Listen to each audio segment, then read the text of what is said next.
thank you for joining us again on our next episode of Reignite the American Dream Tour with Americans for Prosperity, North Carolina. My name is Dalton Clark, and today I'm joined by Representative Alan Chesser. Representative Chesser, how are you doing today? I'm doing well, man. Thanks for having me. Absolutely. Would you mind just starting off by just telling the people a little bit about where you're from, what brought you to Raleigh, and some of the folks that you represent?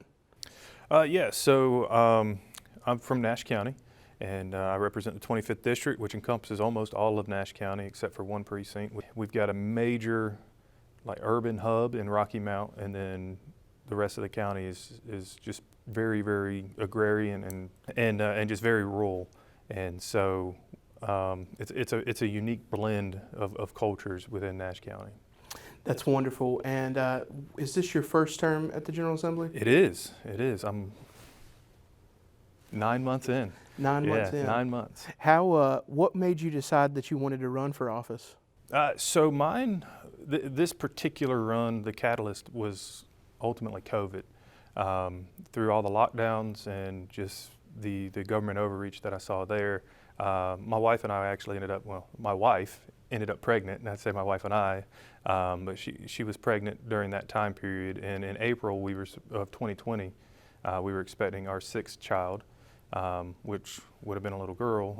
Unfortunately, we lost her to stillbirth, but through that process, because of all the COVID lockdowns and the government overreach, I was not able to go to the doctor's appointment with my wife, where she found out that we were not bringing our baby home.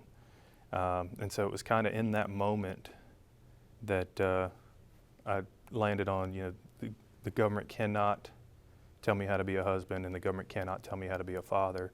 And just the ultimate lack of humanity everyone just gave way to government authority in that moment. And I went looking for a hero to save us from the government and just couldn't find one. So decided to put my name on the ballot. That's very inspiring. One of the things that we've tried to talk to folks about, a part of this series, is what does the American dream mean to them? So would you mind talking a little bit about what the American dream means to you?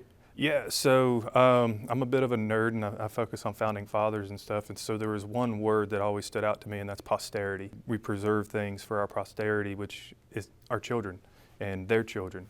And so I think that's really the focal point of the American dream. It's preserving our rights, our freedoms, and for our children, in hopes that they can achieve something greater than what we have. And so that's what I set out to do every day, is just fight back a little bit and make sure that there's something worth leaving to my children. One of the things that we've heard a lot from our president here of recent is this term that he has coined, Bidenomics. Would love to get your thoughts on what that term means to you and what you think it means to your constituents back in district. Yeah, I don't think I have the same opinion of that term as our president does. I believe that has been a coined term, but I think it means the opposite of how he intends it. He thinks that it means growth and prosperity, and I think it means the opposite. I think it means inflation and the dwindling of the purchasing power of American workers.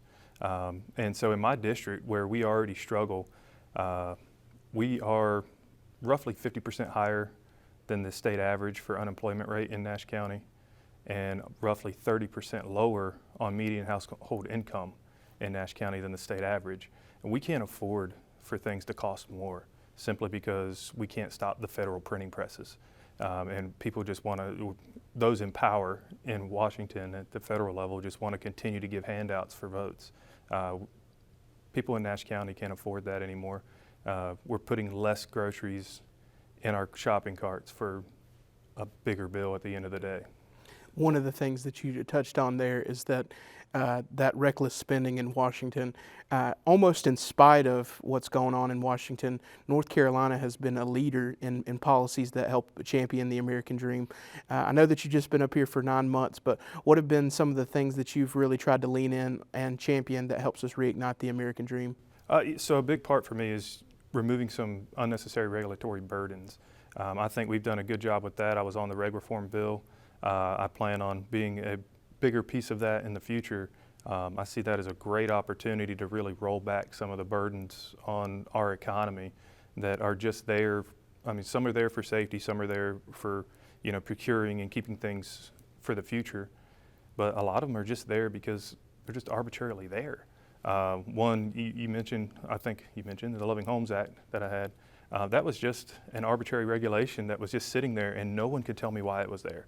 And it prevented children in foster care from being able to be placed in what we call loving homes, just because there was an arbitrary regulation in place. So I think that's part of it, is just getting those regulations out of the way so that we can be the citizens that we desire to be.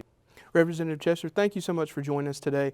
For folks that are continuing along with us on our video series, tune in to Reignite the American Dream NC to learn how you can get involved.